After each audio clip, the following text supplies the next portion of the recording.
Assalamualaikum warahmatullahi wabarakatuh.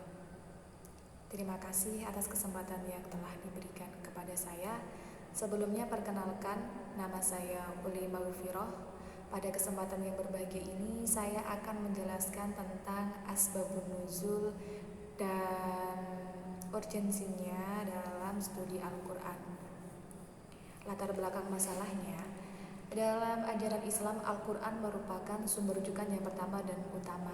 Pada hakikatnya, Al-Quran diturunkan agar menjadi acuan moral secara universal bagi umat manusia dalam memecahkan berbagai problem yang terjadi di tengah-tengah masyarakat.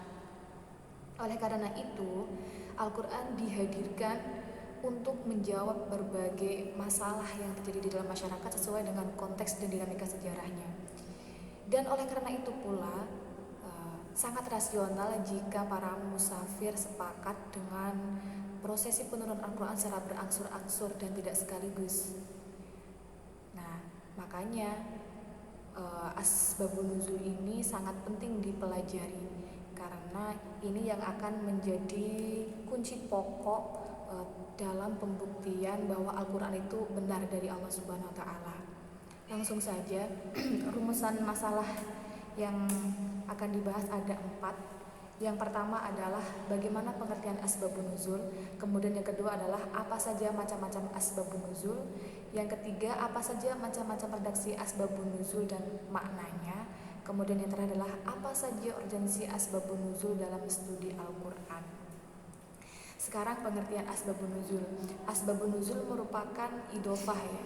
Dalam bahasa Arab dikenal sebagai tarkib idofi, yakni terdiri dari dua kata, asbab dan nuzul. Keduanya sama-sama isim. Isim ketemu isim kemudian diidofahkan. Asbab artinya adalah sebab-sebab dan nuzul adalah turun. Nah, asbabun nuzul adalah sebab-sebab yang melatar belakangi turunnya ayat-ayat Al-Quran. Jadi istilah asbabun nuzul ini khusus ya untuk Al-Quran. Berbeda lagi dengan hadis, biasanya disebut dengan asbabul wurud, yaitu sebab-sebab yang melatar belakangi turunnya atau terjadinya suatu hadis. Kemudian selanjutnya adalah macam-macam asbabun nuzul. Macam-macam asbabun nuzul yang akan kita bahas saat ini ada 2. Ya, pertama adalah ta'addud al-asbab wan nazil. Maksudnya adalah beberapa sebab yang melatar belakangi turunnya satu ayat.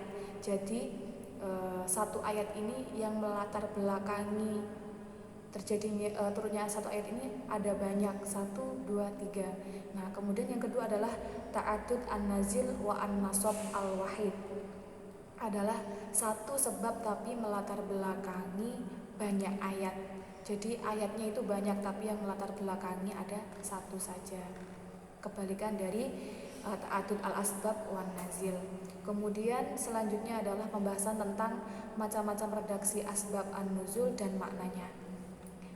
Yang pertama adalah berupa pernyataan yang tegas jelas dengan menggunakan kata sebab atau dapat dipahami sebagai sebab dalam konteks jawaban atas pertanyaan yang diajukan Rasulullah, seperti hadis riwayat Ibnu Mas'ud, Nabi ditanya tentang roh. Kemudian yang kedua adalah berupa pertanyaan yang tidak tegas yang bisa jadi merupakan penjelasan kandungan hukum ayat yang dimaksud. Kemudian yang terakhir adalah urgensi atau pentingnya asbabun nuzul. Apa sih pentingnya asbabun nuzul? Ya, mungkin ini sangat penting karena yang pertama kita bisa mengetahui suatu kejadian itu kenapa terjadi. Yang kedua, membantu memberikan kejelasan terhadap beberapa ayat. Jadi dengan mengetahui asbabun nuzul, kita dapat mengetahui kejelasan terhadap beberapa ayat. Selanjutnya adalah mengetahui hikmah dan rahasia suatu hukum dan perhatian syarak terhadap kepentingan umum tanpa membedakan etnik, jenis kelamin, dan agama.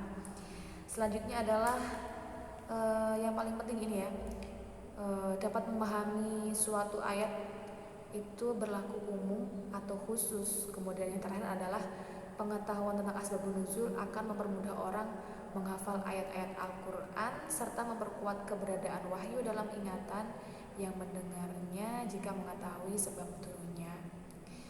Terima kasih, mungkin itu yang dapat saya jelaskan. Saya cukupkan. Wassalamualaikum warahmatullahi wabarakatuh.